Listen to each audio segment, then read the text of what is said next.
हरी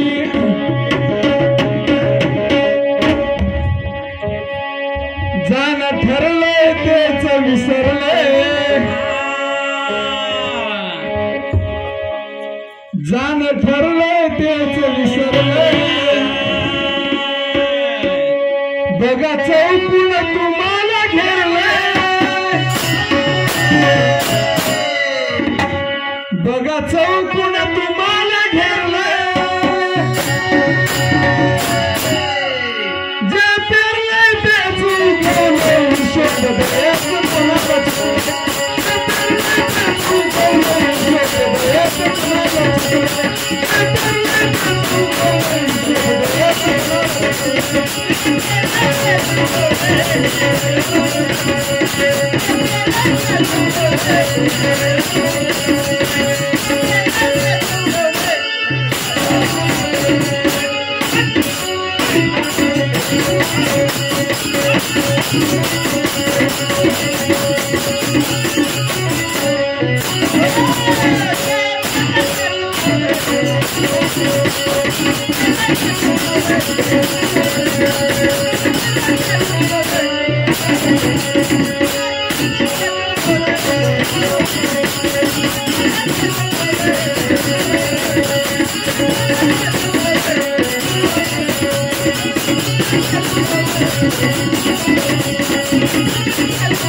साधू संतांचं वर्णन करत असताना कारण आपण जसं बीज लावतो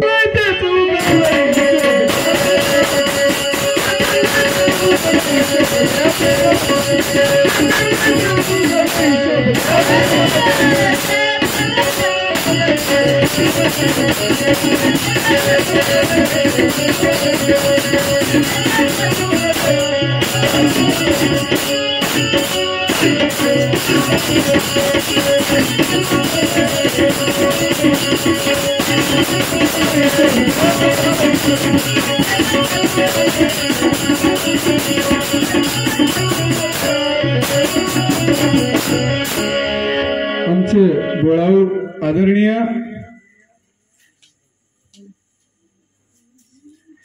वेणू अण्णा रेड्डी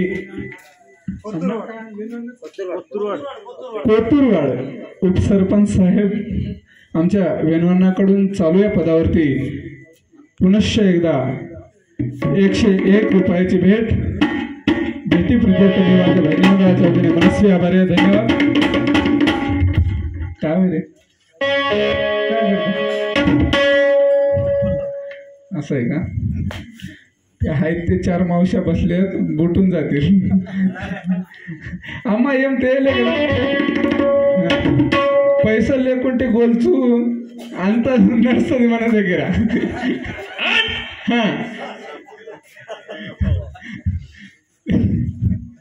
जे पेरलंय ते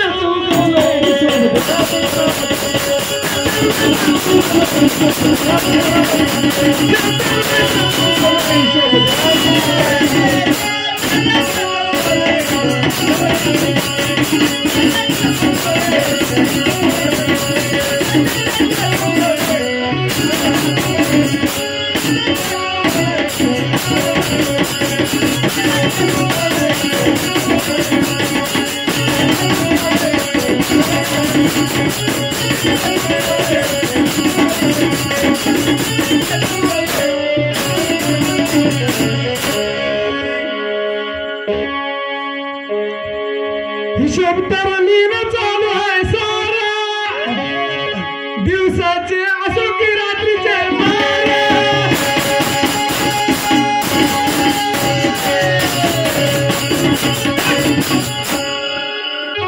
हिशोब तर लिहिणं चालू आहे सारा दिवसाचे असो की रात्रीचे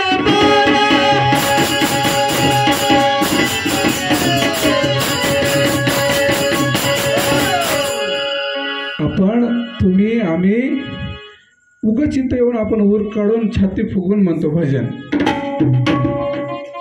पण भजन म्हणत असताना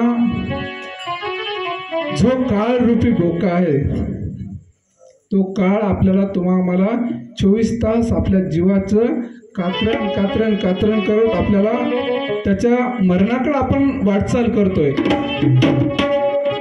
वाटतं आमच्या रमेश दादाच्या वडिलाला, मी 2 मजली बिल्डिंग बांधलोय, 3 मजली बिल्डिंग बांधलोय, मी सुखी आहे, पण एक ना एक दिवस आपला डंका वाजेल यमनगरीचा, फेरा पडेल. हा, तरी कधी ना कधी आपल्या जीवाचा डंका वाजणार आहे. दिवसभर रात्रभर आजकाल फॅशनच झाली ते वाढदिवस साजरे करायचे. Happy birthday to you. नाही बाबा, आपण मरणाकडे वाटचाल करतोय. आपल्या 25-50 वर्षाच्या आयुष्यातले आपले तेवढाले वर्ष कपात होत चालले. काय केलं इथे येऊन, करायचं काय होतं? काय नाही, फक्त नोकरीसाठी, पगारीसाठी, घर, बायको, लेकरं, संसार यासाठी जगलो. ह्यालाच संसार जर म्हणायचं असेल, नाही, आपला हिशोब रोजच्या रोज लिहिणं चालू आहे. म्हणून हिशोब तर लिहिणं चालू आहे सारा, दिवसाचे असो की रात्रीचे.